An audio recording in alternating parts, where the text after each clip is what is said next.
Hey guys, Bill the Appraiser here with a new video, first one for 2026. Hope everybody had a good Christmas and that 2026 is treating you well so far. Topic of the day is the contract price. And let's face it, as far as contract prices go, there's really only three options as far as the appraisal goes. The appraisal is either going to come in at the contract price, over the contract price, or under the contract price. And of course, everybody knows this, I'm sure, but most contracts are written that the transaction in and of itself is contingent upon the appraisal coming in at or above the contract price. And if that happens, then kind of the transaction moves forward, everybody goes home happy, the deal happens, the home is sold, and people move into the new house, and everybody's good. But in reality, there are, like I said, three options. It's going to come in at, above, or below the contract price. Needless to say, if it comes in at or above, everybody is in fact happy.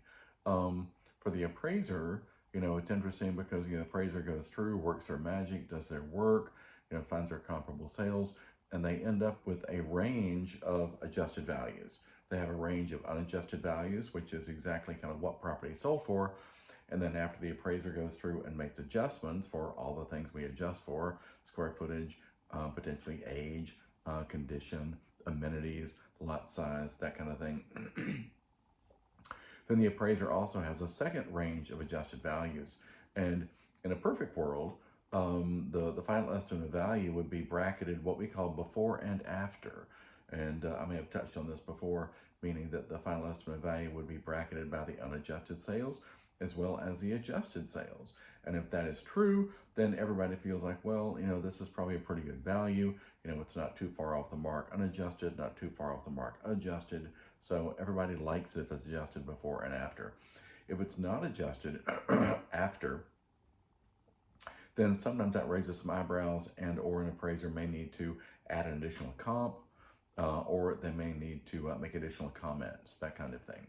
So, the appraiser does their thing, and for the sake of argument, it comes in above the contract price, potentially slightly above the contract price. And again, everybody goes home happy. The appraiser may not need to make too much in the way of comments because it came in above the contract price. If it came in significantly above the contract price, then the appraiser may need to make some comments.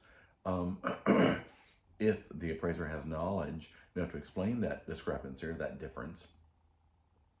For example, on occasion, appraisals are sliced and diced several different ways, one of which is what they call arm's length transaction and a non-arm's length transaction. Arm's length transaction is the buyer doesn't know the seller doesn't know the buyer, they do the transaction, and the property sells for contract price, and it sells for pretty close to contract price. On occasion, something is a non-arm's length deal, meaning that maybe a relative is selling a property to a relative and they are letting them have a deal. And so let's say for the sake of argument, it's worth $300,000, but it appraises for $325,000 because the seller was giving the buyer a deal because they're related. Parents to siblings, sibling to sibling, or parents to children, and then sibling to sibling, so who knows. But something like that would explain potentially that difference. And the reason they make that distinction is because once that sale appears in public record, if it's sold for significantly under current market value, true market value, then it's nice to have that explanation that, oh, okay, then anybody who looks at that sale can see how and why it took place that way. So that's if things appraise above contract price. Now, I think a lot of appraisers, I could be wrong, I don't really do much review work, but I do see a lot of other appraisals for purchases. And I see a lot of appraisers appraising things for the contract price. And there's absolutely nothing wrong with that. I think a lot of appraisers have the philosophy of, well, if the contract price falls within the range of unadjusted values and adjusted values, then why not use that as the appraised value?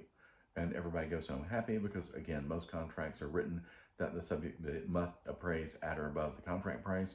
And if it does, then everything's good. If it doesn't, then things, kind of take a little bit of a turn. But now, having said that, I've seen a couple of situations where for some reason, the players involved, excuse me, the players involved seem to think that the property should appraise for significantly more than the contract price. I personally have even gotten a call from a broker once who asked me, what happened on the appraisal. And of course, the appraiser cannot discuss the appraisal with anyone other than the intended user, which is usually the bank or the credit union, whomever the appraisal was done for. I think what had happened in that instance, and I may have told this story before, was that a previous appraisal had been done, maybe a pre-listing appraisal, where the property had appraised for X and then ultimately ended up selling for a good bit below X. But for some reason, this broker had X stuck in his head, and even though my appraised value came in at or above the contract price, I'm sure he had told the buyers that they had instant equity. And so when my appraisal came in just at or slightly above the contract price, then they were a little bit surprised because of what the broker had told them. But again, maybe brokers shouldn't say that kind of thing because the brokers have no control or knowledge of what's going to happen on the next appraisal. And that's really what establishes the the equity is the most current appraisal. So where the issues really come in is if something appraises under contract. Personally, I do a little bit of homework whenever I'm taking a purchase assignment, and I usually go through and look to see if I think there are comparable sales out there to bring things in at the contract price or not. Some appraisers may do that, others don't, because I'm sure a lot just feel like, hey, I'm doing my job, I'm bringing it in where it ought to be brought in, I'm sorry it didn't come to contract, not my fault. And I understand that logic, that line of thinking, but I tend to go in the other direction. So if I think by looking at the comparable sales, I'm maybe not going to be able to bring it to contract, I just don't take the assignment. That's a great thing about being an appraiser. You have the option of taking an assignment or not taking an assignment for the most part. And so you can take it, not take it, and it's all good. What happens if something comes in under contract?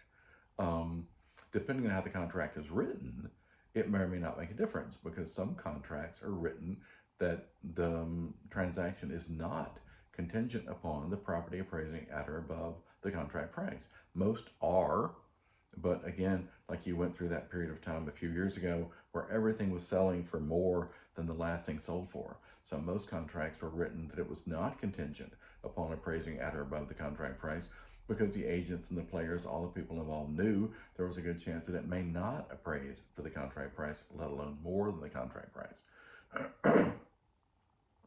And so what happens when it appraises for less than the contract price? Assuming that the contract was written that it has to appraise at or above the contract price, then what happens is all parties have to put their heads together and potentially, one, renegotiate, where on occasion what happens is the transaction continues, but the contract price is amended to whatever the home appraised for. So again, for the sake of argument, maybe the contract was for $450, it appraises for $435. They simply amend the contract to change the contract price from $450 to $435, and the transaction moves forward. Another option is what is called a reconsideration of value, where some of the players submit what they feel like is pertinent information and or pertinent sales that they feel like the appraiser did not entertain in their final estimate of value, and that's bundled up and given to the appraiser.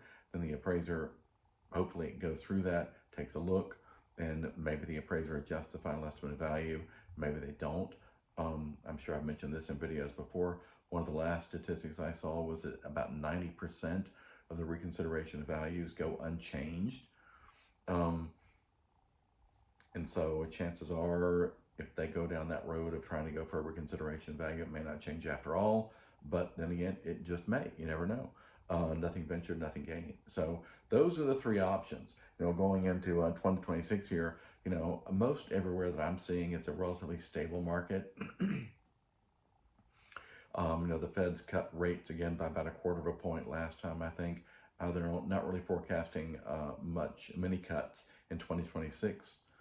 Maybe a couple later in the year, but for the time being, rates are probably going to stay steady.